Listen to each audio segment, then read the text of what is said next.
KNON 89.3 FM in Dallas and Fort Worth, the voice of the people. Business owners, tell KNON's listeners about your business. You can put your business or event on KNON. KNON currently has space available to run announcements for you. Tell KNON's listeners about your goods, services, nightclub, concert, or event. Help keep the voice of the people on the air while putting your information on the air. KNON's been named the #1 radio station in Dallas by both the Dallas Observer and D Magazine. Put your business with Dallas's #1 station. Call now for more information at 214-828-9500, extension 227, or extension 233. For more information, go to knon.org and click on the Run Spots on KNON page. It's a great way for your business to support community radio while letting more people know about you.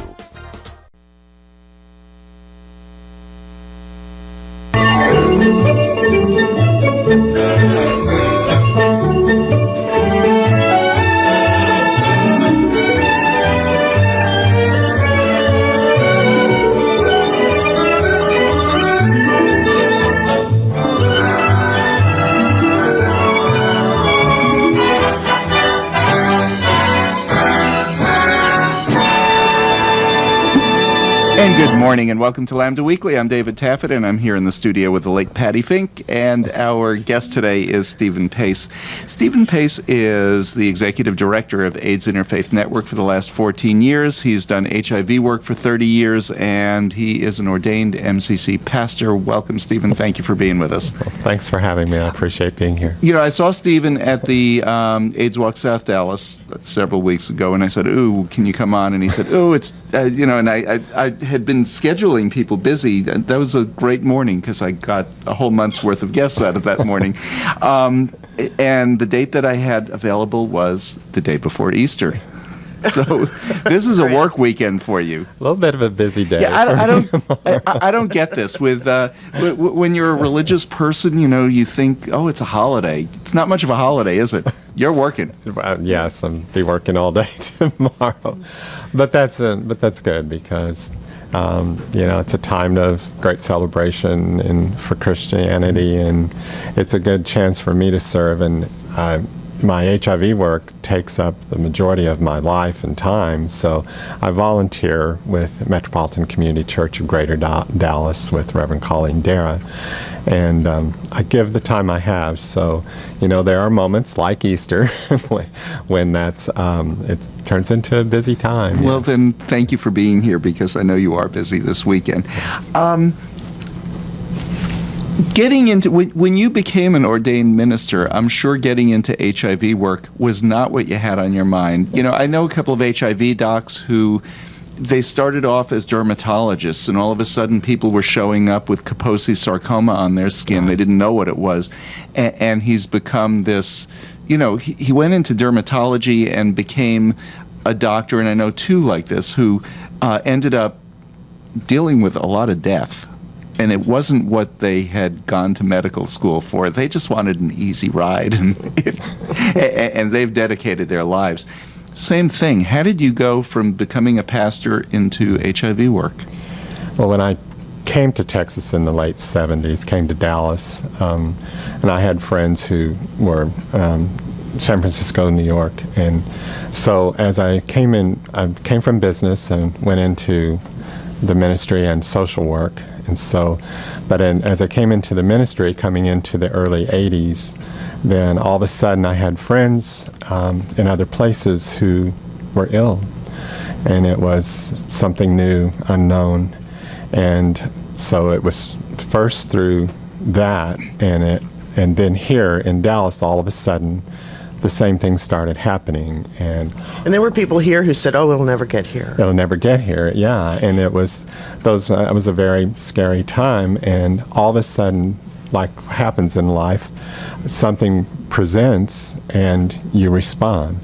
And so I went on a pastoral call, actually, at Parkland. It was the old Parkland then, and went in, and the person who was there had literally been dumped there, and was near death, and at that point they had him in an isolation room, and you had to put on all kinds of gear to even go in the room. And I knew when I went in that there wasn't anything that I really could do, but it was that defining moment for me. It just says, as I reached out to touch him, take his hand at least, and offer prayer, last rite, something, I knew it was going to be something that was going to be part of my life, and it quickly became that. And so, being one of the few local people who would even go into a room, all of a sudden, again, it presents itself, and you respond, and then it just becomes part of what you do and who you are. And it was that call, if you will. It was that internal thing that pulls you toward it and says, this is yours to do. Okay, now one thing I have to disagree with you on. You said, you went in knowing there was nothing you could do. You were doing more than most other people were doing by just going into that room and holding the person's hand. I remember when Princess Diana kind of did the tour around, and up until then, nobody, no regular people would even touch a person with HIV or leprosy or anything, and she did so around the world, and it changed everything. And here you were early on doing the very thing that everybody else was terrified to do. They were, and it was scary for me, because at that point in time we didn't know how it was transmitted, but from that first moment I decided, well, I've crossed that bridge, and so whatever happens from here. And frankly, as a gay man, I thought, as my friends began to die, I thought, you're in line. I mean, I had the same life and experiences they did, and assumed, like I think most gay men at that time did, this would happen to me as well. How it didn't ever happen, I don't know. I don't know why it didn't, but I buried all of my friends during that time period. And so the most common thing I heard, I would go into a room to visit someone and take their hand, and they would say, no one has touched me. And very often the food is sitting in the hall, and the care was just practically non-existent. So they had this enormous thing to try to do, and to try to do something about it. And the ones who could talk to me and could say something to me, and especially friends, all said the same thing. Do something. Use your life. Make this your mission. Don't let this happen to us in vain, at least since it's happened. Tell our story and do something about it. And things like the AIDS Memorial Quilt became ways for you to stitch your grief into something active, to make something that made a statement to the world. And now, 25 years later with the quilt, we see those very things happen. And so I had to find a lot of ways to cope with this, but that was the beginning, and that's the passion that for me is still alive, and it's why I still do this work after 31, 32 years, to still try to do something. And it doesn't matter that, to me, that the population, began to change. The same issue is there, and it's the same thing we look at. It was immediately stigmatized. Stigma is still a big issue. Discrimination is still a big issue. Marginalization is still the kinds of issues that you deal with. And so these are the very things that have still helped drive HIV, just as it's moved across all populations and all around the world. One of the things you mentioned was the quilt, and the last time there was a big display of the quilt, not big, but about 10 panels, was at World AIDS Day at Main Street Garden downtown. And most of the people who were there because they're working with an AIDS agency. They know people today with HIV. But I can't tell you how many of the people on those quilts, and while everybody else is admiring the quilts and the beautiful artistry of them and what wonderful memorials they were, I'm standing there hysterically crying. And people saw me. So some people came up to me, and I ended up giving tours of the quilt that day, because and this person was this, and this person was that, and this person did this, and this panel is all of the original Cedar Springs, because there's one panel with all of the original store owners. But it's a way to remember people. I had a similar experience, because AIDS Interfaith led the collaboration to put that event together, and across the street in the university building, the Parkland's Client Advisory Board had a parallel event with the quilt, and part of the collaboration then was we processed the quilt panels across for the section of the program at Main Street Garden and laid the quilt out then in the garden as part of the ceremony of that event. So I was one of the last speakers at the University Center, and as I sat down and was waiting to go up and speak, there was a quilt panel in front, suspended on the wall in front, and I knew every name on there and had done more than half of the services for the people represented in those panels. And one hat was a double panel with just basically lists of names, and they were all from here, and it was from all panels from local Dallas. So, yeah, the experience sometimes just almost overwhelming, and I'm sitting there trying to take this in, and then to go up and say something meaningful. And my part was to talk about the quilt, and I thought, but that's it. That's the point. These people live on, and their stories get told, and their names are there written to travel around the world and to say to the rest of the world, this is still our issue. This is still so, and we can actively do something. We can actively bring the spread of HIV to an end. It doesn't have to be there, and your name does not have to be up there. Right. So, yeah, it was a striking moment. I remember Cleve Jones recounting a story of getting the quilt onto the National Mall, and how Nancy Pelosi was instrumental in helping with that, or Diane, it might have been Dianne Feinstein too, and they ultimately agreed. But of course, this didn't happen. But they agreed. Okay, then we'll pick up each panel and turn it every 20 minutes so it doesn't leave, mat down the grass. As part of one of the agreements, and they're like, okay, then it's okay. Like, of course, they didn't lift every panel every 20 minutes. 40,000 panels. It's a little bit difficult. It covered the National Mall. I was there in the mid and late 90s. The last time it was. It was 97. Here's my story with that. Left my camera, left everything. We just ran because I wanted to see my first partner's panel. So we get up, and all of a sudden, blocked. We can't walk any further. But I'm right up at this gate that they had put up because there are cross streets in the mall. Get up to that panel, to the blocked walkway, and I'm right at the edge, right across the street. And it's only a 2-lane street. Right across the street, 2 limousines pull up, and out come Al and Tipper and Bill and Hillary, and with them are the 5 journalists who had their press passes with me. I learned my lesson. You always do everything with your press pass. I couldn't go. They were taking pictures with Bill and Hillary and Al and Tipper. They were just chatting all together. And here I am across the street. My press pass was back in and my camera, and didn't get a picture. But I think we actually watched that group happen. I didn't know you at the time, but watched that group happen that day. Yep. So, and they just walked down one row of panels, got back in the cars, and off they went. The quilt laid out on the National Mall and covering that enormous space was unbelievable. It's incredible. It's so emotional. Yeah.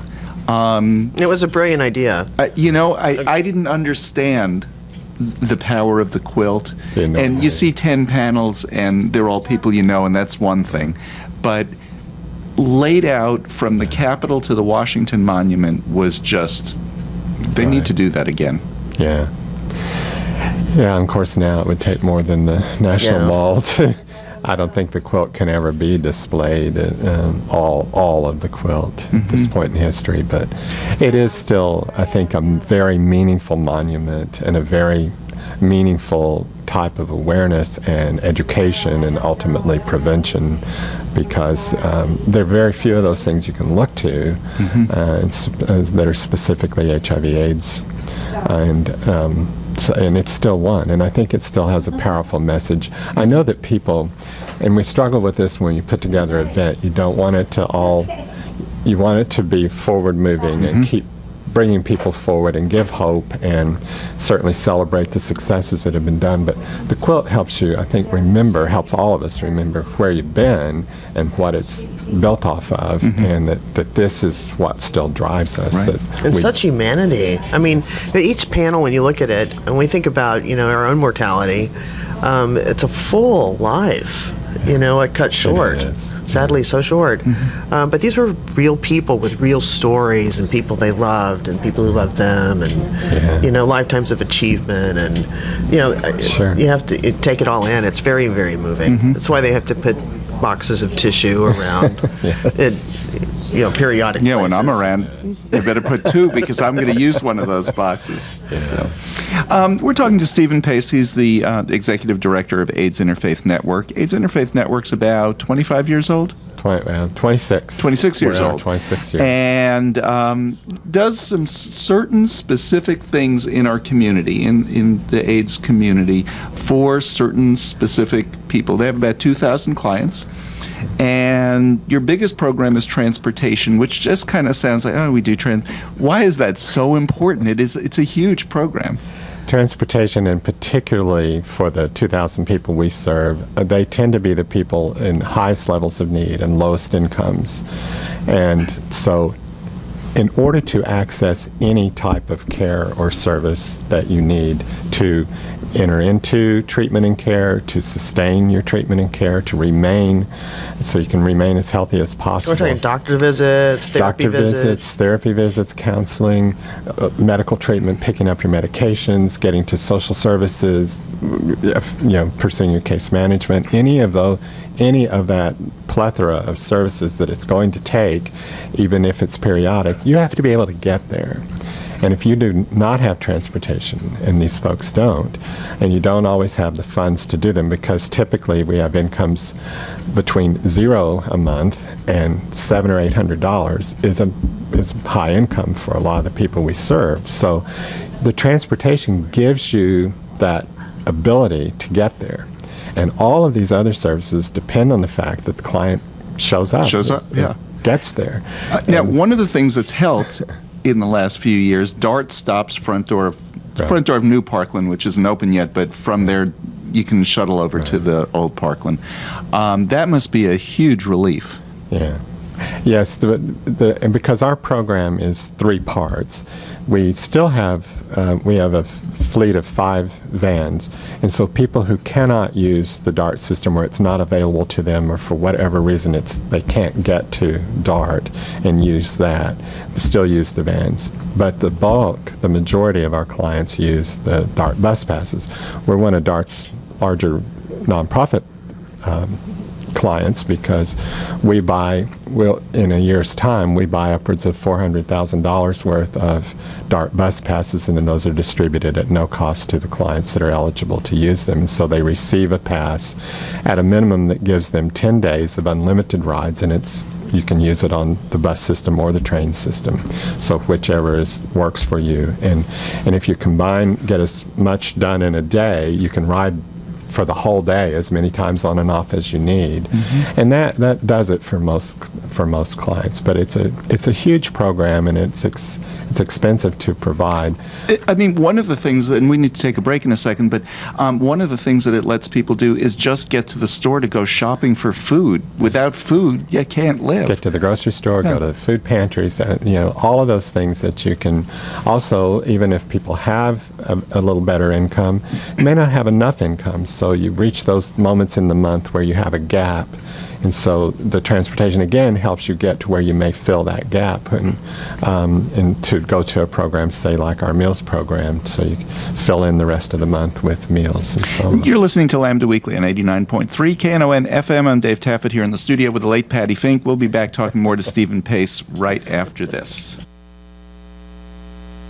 So much pain, we don't know how to be but angry. Statistics say 1.5 million teenagers experience dating abuse every year. Only 33% report it. Let's break the cycle. Love is not abuse. If you or someone you know is experiencing teen dating abuse, get help now. For immediate, confidential assistance, call 866-331-9474 or log on to loveisrespect.org. You can also text Love Is to 77054. To learn more about what abuse is and the resources available to you, visit loveisnotabuse.com. You don't have to be afraid. Call 866-331-9474. Store the number in your phone for future use. 866-331-9474. Know how to get help for yourself or someone you know.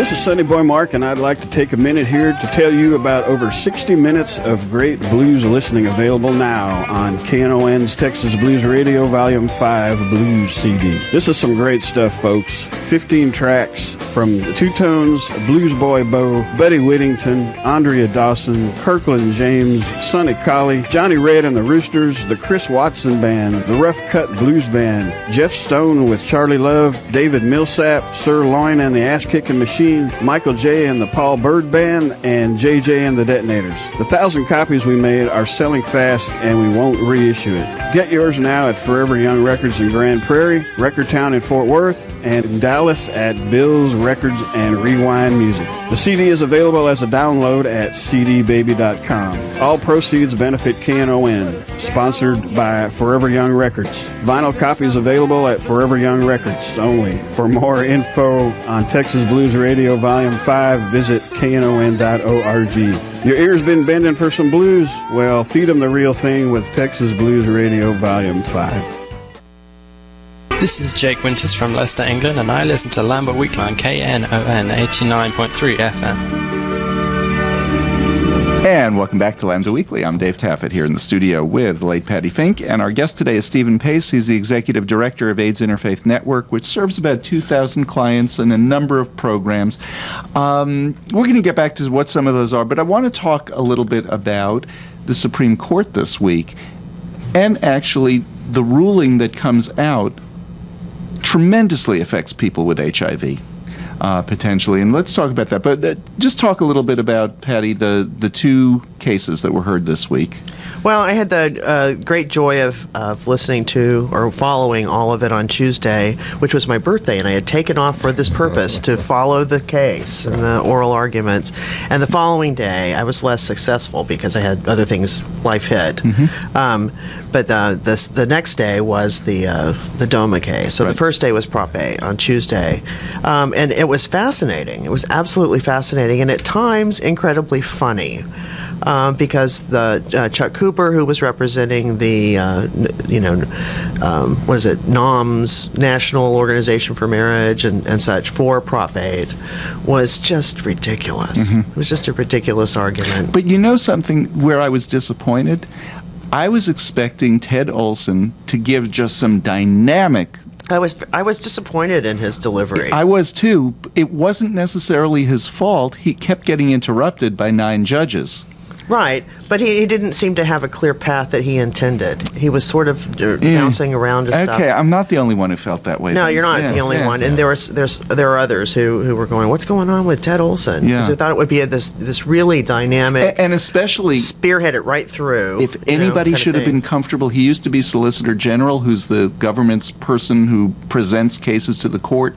He's been in that court longer than, or more times than just about any other attorney anywhere. And there should be like zero nervousness because he's done it so many times. So he knows them all, each and every one. Sure. So he should have been the one who just went in and, hey, and you would think they would have cut him some slack even, because they didn't. They kept interrupting. He'd get one sentence in, but what about this? And another sentence, but what about that?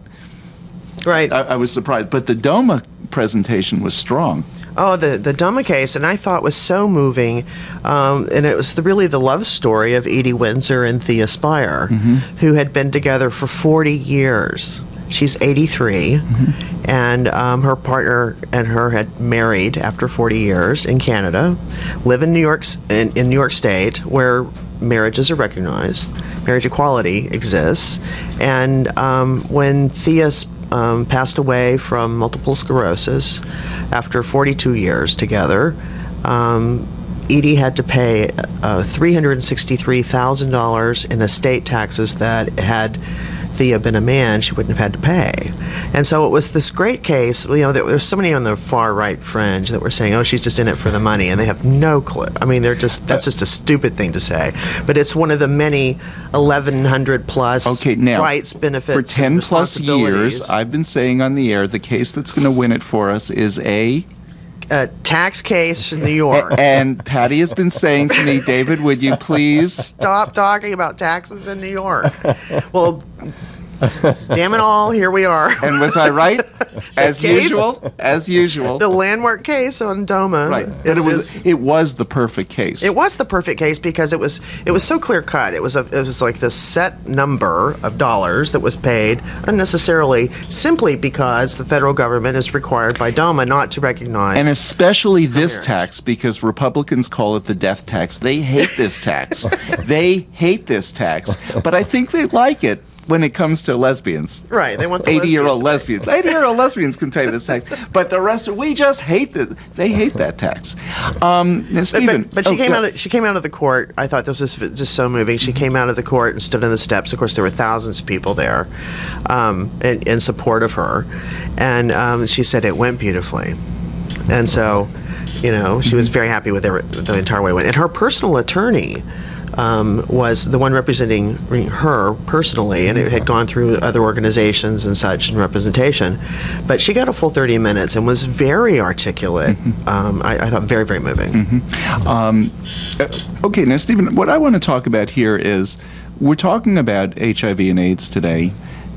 And if DOMA is struck down, this will specifically help people with HIV, and it will get them financially more stable. How are some of the ways that this can help people with HIV? Well, for one, HIV is still hugely present and spreading in the gay male population and hugely at risk. And then I think anything that happens that helps knock down identifying groups of people and discriminating against them in this country particularly, and with laws and protections, begins to help everyone else who's in that. So with the stigmatization of HIV and AIDS, I mean, and there's beyond that, there's so many practical ways as well, because it opens the door for other change that happens and for access to benefits, Social Security. I mean, there's Social Security is a big one. Yeah. If you're married, one partner dies, the other partner the surviving partner is entitled to some benefits that gay people are not entitled to right now. And it chaps me. I mean, I usually don't linger on the financial issues, but it chaps all of us because we're treated as single people, and we pay into Social Security. I get the little notices that show me how long I have to work until I can start getting which level of benefit. Right. And I've paid in like every other American who's participating in Social Security, and if something were to happen to me, I can't leave. Erin can't get that surviving spouse benefit, and that's just not right. She's who I am living my life out with. But imagine somebody with HIV. You have a couple; they're both living with HIV. Okay. One of the partners dies, and you have a survivor, and that person, you're not in a position where you're not going to survive without that money. I'm talking about people who are served by your agency, Stephen, who really could benefit by that money. Certainly. I mean, it would help them to have the kinds of resources and financial. We're talking that they could get food. That they could literally get food and make their daily lives work and not be so dependent on services like what we provide. And as funding for those services just continues to decrease from government grants particularly, then you see people in greater levels of need. And this would be one way that you could help the situation not to happen for an amount of those folks. It chaps me because I'm in the same boat you're in, Patti, that, I mean, my partner and I, my husband now, we were married just last year after 25 years together. Congratulations. Thank you, in New York. And we did that to be part of this history and part of the effort to, for us personally as well, I won't say not, but we wanted to be part of the history in such a distinct way and to help be part of what would bring about change in marriage and bring about because I have to fill out forms, and so does Dwayne, to say you're single. I just did my taxes, and it's like. Do you know what bothers me about that more than anything? You're signing, and under perjury of the law. Yeah. Right. Under penalty of the law, perjuring yourself. How are you supposed to answer those? They got you coming and going. Because that's a lie. It is a lie. You're not single. No. You're married. No, and have been for more than 2 decades, and to be able to claim that is again part of. We should be able to do that like anyone, and that's what I'm hoping that part of the effect of the change is. We recognize more and more that love is love and marriage is marriage, and it doesn't matter who it's between. But for people with HIV, I mean, it does really begin to open some other doors. And yes, it's a part of it is all about financial, but how do our lives work? You cannot, everything costs, and it costs a lot to live, and it costs a lot to maintain. And if you're maintaining your care, especially if both people are diagnosed, you're up against a major obstacle of lifetimes of care and lifetimes of cost. And it's hard enough for those of us who are not HIV positive to know that there comes the time where you may have increasing medical care, or just the effects of aging is going to bring some change to your life, and you have to be prepared for that. And Social Security is one of those things that needs to be there and can be there for all of us, and should be there, and it should not be. It's not a special right, because right now it is a special right for heterosexual people. Yeah, who are married. Yeah. People like Annie. let's just stare daggers over across the. No, but it's also not this thing that you haven't paid for already. Right.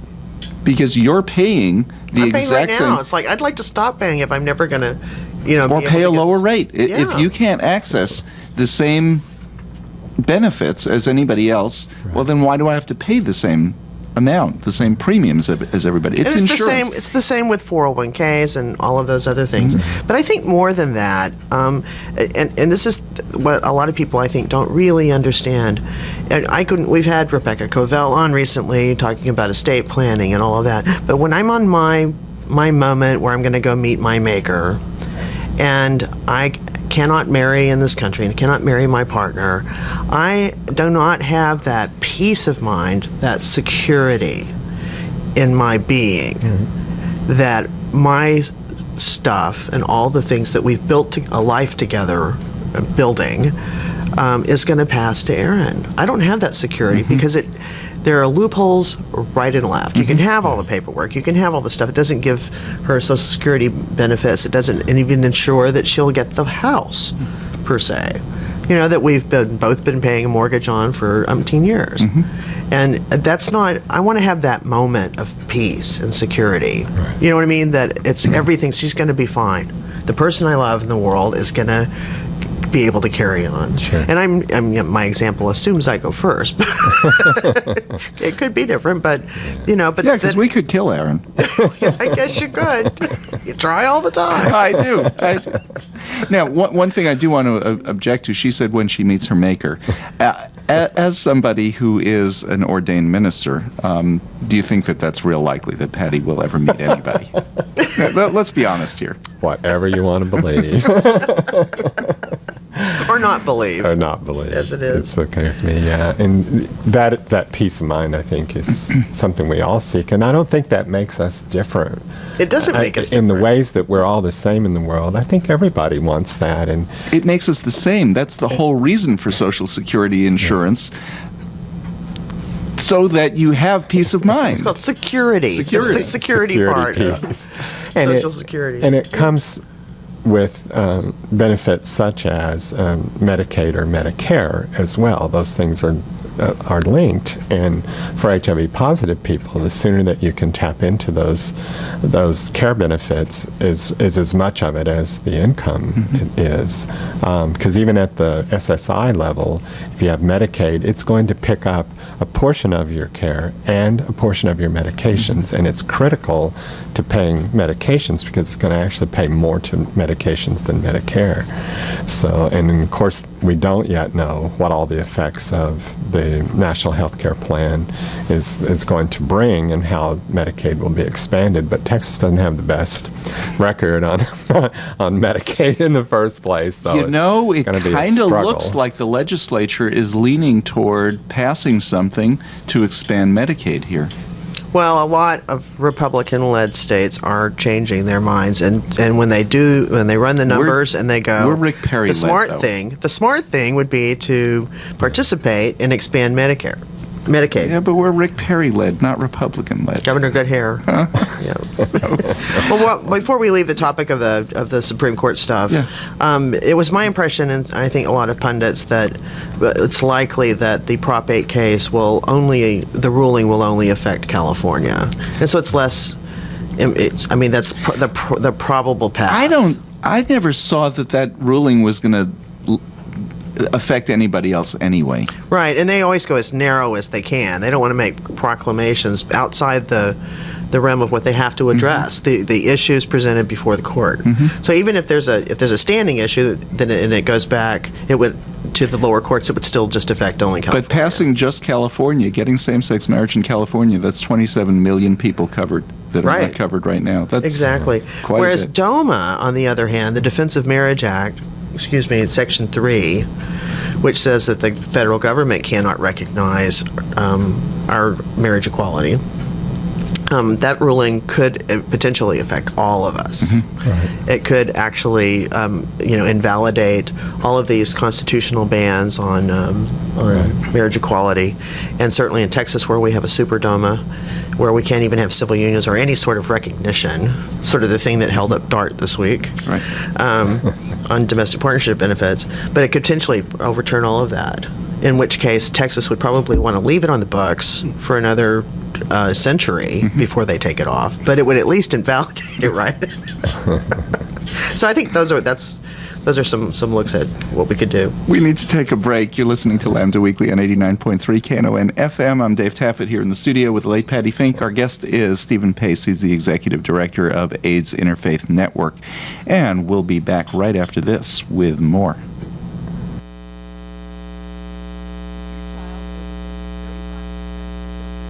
Texas are overweight or obese. Did you know that childhood obesity can be a precursor to long-term physical and psychological problems affecting health into adulthood? There are ways you can help your child avoid these issues. The Dallas Area Coalition to Prevent Childhood Obesity promotes healthy lifestyles through physical activity and nutrition. For more information, call 214-944-4212 or the Community Council of Greater Dallas's website at ccgd.org and click on their health page to find out how to help the kids in your life. This is Kimberly Truex of the GLBT Wedding Expo, and you're listening to Lambda Weekly on 89.3 KNON FM. And welcome back to Lambda Weekly. I'm Dave Taffet here in the studio with the late Patti Fink, and our guest is Stephen Pace, the executive director of AIDS Interfaith Network. The name AIDS Interfaith Network, a lot of what you do now has nothing to do with religion, but you kept the name. You yourself are an ordained minister with MCC, and but the origin of the organization really was, and you still do have a pastoral care component to what you do.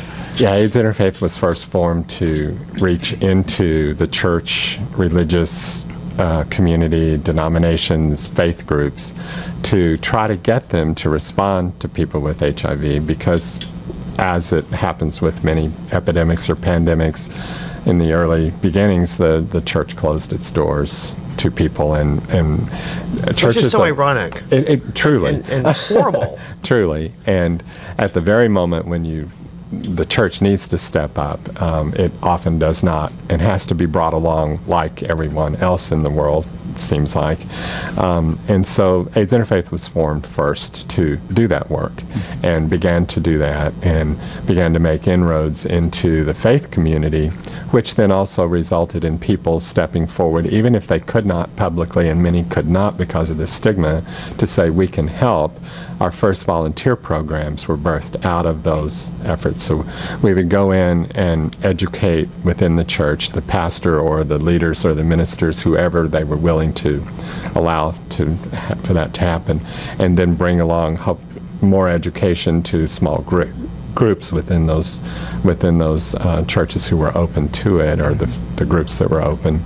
And so then out of those times, then people would say, and many of them were parents, many of them were family members, and they would not say at that time that we would even have anything to do with this. They got out of the fear that they would be stigmatized. And as one who was certainly present in that time period, the assumptions that people made if you had anything to do with it was, one, you were that you had it, and or two, that you were also then now marginalized. And so it was a tough thing for people to do, but it was out of that first effort, and we still do some of that work, and we still keep connections to lots of different faith groups, and we don't push religion on anyone at the organization, because we do a wide range of prevention and direct type services, and we're part of the whole continuum of care that's out there for people with HIV and AIDS in Dallas and the surrounding area.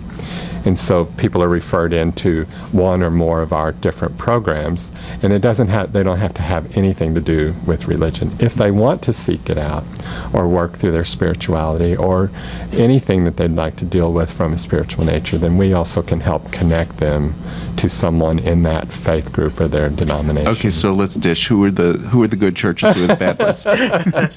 Robert Jeffress. Obviously, Robert Jeffress has been a very big supporter. Obviously, but you would be surprised. There are some Southern Baptist churches who are open. You know, you say you would be surprised. That doesn't surprise me. What surprises me are the ones who don't. Who don't? Yeah. It doesn't surprise me either. But I am pleasantly surprised each time I hear of a new congregation in the Southern Baptist tradition, having now a recovering Southern Baptist. That joins in an effort that recognizes our humanity first and foremost. Well, HIV. To get into any discussion about HIV and AIDS, they're going to go directly to sexuality, because it's still, the assumption is still there that it's a gay disease in many mainstream circumstances, and if not that, it's a gay sex disease. And it's a gay sex disease, according to.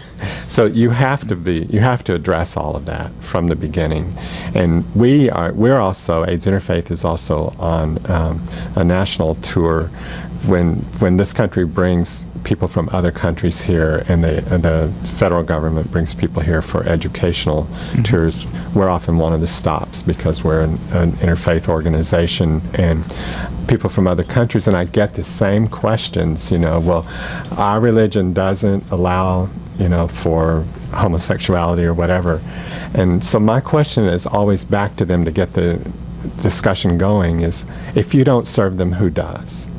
Why do we put our emphasis on the sexuality when that may not have even been the way that it was that anyone contracted the disease?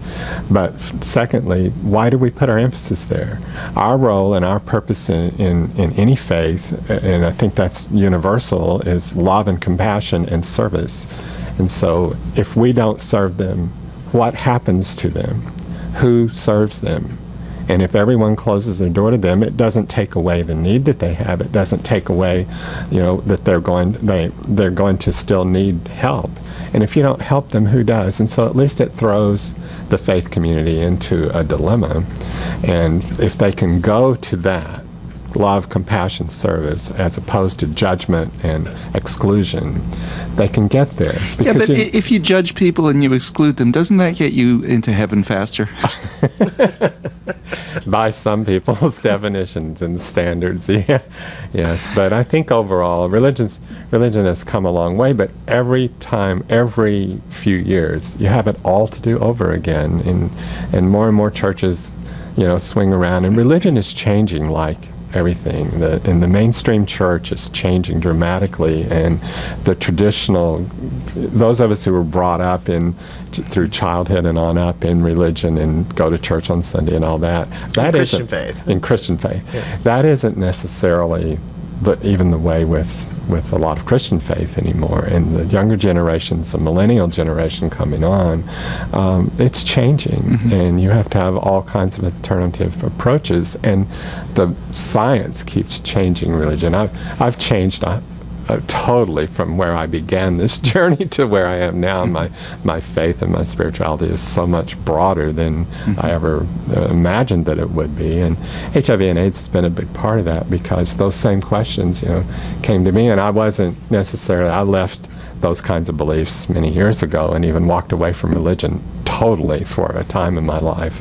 And I was very surprised to find myself come back to it, but I came back to it with the beginning step was to understand that me as a gay man, that there was nothing wrong with that, and I could reconcile that with my faith. And so I've never questioned that since, and part of working in HIV, I think for me the faith has always helped me sustain that journey. It's a strength in my life. We were talking, you mentioned the sort of network of services in North Texas, and our listeners may not be aware of it, but they may have heard of AIDS Interfaith Network, and you're so identified with the transportation component and have been for many, many years. But there was a time in among agencies who serve people with HIV and AIDS in North Texas kind of sat down and talked, and how can they better work together, because you really, the same population of people are being served. It's just that all these agencies offer something, a specialization, kind of like a focus that they can bring to the care cycle that they can really focus on and do well, and they can do something well, and instead of one group trying to do everything. And so how did that form, and how do people connect with that network of care? Well, most of us have worked together in that way from the beginning, but then funding, and especially government grants and things like the Rhineland Planning Council, you bring people together on that level. We work with every other organization on a daily basis at a program level in that type of collaboration. Clients need to be able to draw the services they need, and in Dallas the system it crosses a spectrum of agencies, and you draw down from each of those whatever service or combination of services you need. There is a centralized intake and case management entry in Dallas that is connected to the medical services. Particularly Parkland would have the largest number of clientele because they're the largest capacity in AIDS arms, and then they're going to refer clients into other organizations to draw down the services they need. So we're part of that whole picture, and transportation is a component that then helps clients access all of that range of services, because there is no one agency that can put that together under one roof. It would be such an enormous. And for somebody who doesn't understand, using your transportation, you get people to Nelson Thibodeau for their dental care. You get people to the Resource Center for the food pantry. You get people to AIDS Arms for their clinic. You get people to Parkland, to Legacy for counseling or substance abuse treatment, legal services. The list, and that we're interconnected that way, and everything comes And Dallas together. has been good about not duplicating services. It's not like, they have a food pantry, we should do a food pantry too, and maybe ours will be bigger and better and we can knock them out. It was never like that here. And I think it's been exciting too to see all of these agencies who've given decades of service and really built a specialty that they're really good at. And you know the community, and you know how to fit your service in, and join together so that person who is seeking services or has a question can do one intake process, and then it's they don't have to go to each one and start all over. They don't start at square one at each one. No, the intake follows them, and each of those, the rest of us as a receiving organization, link onto that. You may have to expand on it, but they're not at zero. So that has helped a lot. And the things that each of us provide, it's a huge population of clients in Dallas, and who come from all race, all ethnicity, all cultures, like we are. All sexual orientations. All sexual orientation. Socioeconomic backgrounds. Socioeconomics. We are almost 63% African American, 19% Hispanic, and everyone else makes up the rest. And on top of the 2,000 people we see in direct services, of those, over 27% are women, and they are predominantly African American women. So we do we do men, women, children, and some youth.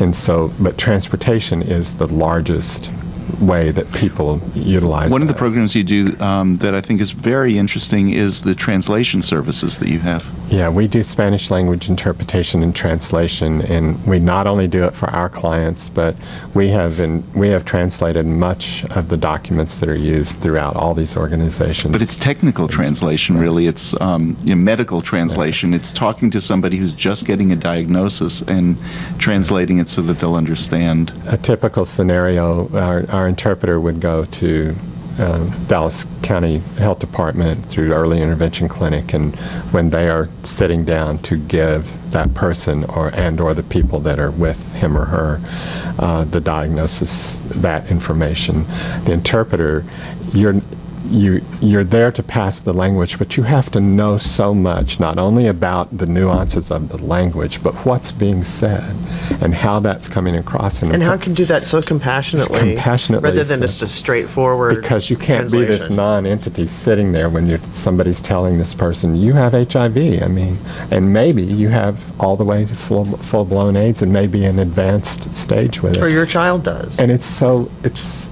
technical and it's emotional, and so the interpreter has to be has to understand being able to say the names of some of the drugs that are available, because it's not like we're saying, okay, and this is a death sentence anymore. We're saying, and here's what we can do about it. So you have to be able to explain what some of those things are. And to go back over it, because the person sitting there getting that news probably shut down the minute you said HIV or AIDS, and it's the process of helping them come back to even receive the understanding, and then to be linked with them, because they're going to then probably emerge. We're going to see them down the road, so to be part of the linkage of helping them to know what they're getting, what they need, what they're getting, and how to get it, and the language not be a barrier to them as they continue on in the process. And at some point then hopefully they have enough and they can work it out from there, and then maybe we have occasional contact with them. Now, how do we pay for all this? One of the ways is Bloomin' Ball that's coming up. It's on April 20th? April 20th, Saturday. It's Bloomin' Ball Sowing Seeds of Hope is the whole name of the event. It's our annual fundraiser. It's our largest fundraiser that we directly produce. It's at the Hilton Anatole Hotel starting at 6 o'clock on Saturday, April 20th. It is a 3-course sit-down seated meal with wine at the table, and then there's silent auction. There's a small live auction, a service auction. There's entertainment, and the headliners this year are Gary Floyd and Denise Lee, and a cadre of other singers and performers who will be that, but they're headlining it. The hour from 6 to 7 is a cocktail hour with silent auction and live entertainment during that time. And then with the seated dinner, there is a program that runs parallel through the 2 hours of the dinner, and the event closes about 10. So it's affordable. It's $150, and the auction items tend to be in the more affordable range. It's not formal, but dress up like you'd go out in the evening, and whatever that means to you will be okay at the event. That's a way that you can truly help us, because this is our largest source of unrestricted funds, and it supplements part of everything that we do, and really is really necessary for us to survive through the year. And it's a fun, relaxed event with a lot of good there's not a lot of speaking, but we present a program all the way through that really talks about hope and renewal and forward-looking, and how many people with HIV and AIDS are represented in this in it through video and on stage as well. So, another program that you have that it's another way for people to help. And I know at Dallas Voice we did this. The whole company got together. We had a restaurant cater it. It's called Saturday Night Live. Saturday Night Live at the Dare Center. The Dare Center is our adult day center that originated at Oaklawn Community Services and bears the name of Howie Dare, who was one of the founders of who lived across the way from me when I first moved to Dallas. I knew Howie back in 1980. Yeah. And this program, like transportation, was are ones that came from that time period, and we've been in continuous service since the mid and late 80s. Yeah. But it's an adult day center, and it has about 4 or 5 components. But SNL at DC is the acronym you'll see, but we get groups, everything from employee groups, small church groups, social organizations will bring a group, and it only takes 6 to 10 people, if that, to put together. And they come in on a Saturday, and they help us set up. They bring the food, they serve the food, they spend time with the clients who come. It could be anywhere from 20 to 100 clients. So, but if you have a small group of 6, 8, or 10 people, it spreads the. And what we did, after we served, we each sat down at different tables with people. It was just such a nice group. Yeah. And the only time you really knew that any of these people were at all different and had different circumstances, because we were just having nice conversations with people. I mean, that's all it was. Mm-hmm. They were asking to take some home with them because there was plenty left over. And it was a group of maybe 30 people or so we had plenty there. And they were asking because a lot of them were homeless and really had nothing else to eat. But it was a wonderful evening. I mean, we had so much fun that night. So if any group, call AIDS Interfaith. Yeah. What's your website, AIN.org? It's AIDSinterfaithNetwork.org. AIDSinterfaithNetwork.org. You got to spell it out, unfortunately. Spell it out, okay. Just spell out the whole name. Just go there, contact them. It's a wonderful group. Our main number gets to all of us, yeah. And I want to thank you for being here with us. Have a happy Easter. I know this is a busy working weekend for you. Thanks, Stephen. Come back again. Thank you. As always. Appreciate we welcome being you. Here. And that brings us to the end of another Lambda Weekly. Thank you for being with us, and we'll be back next week with more.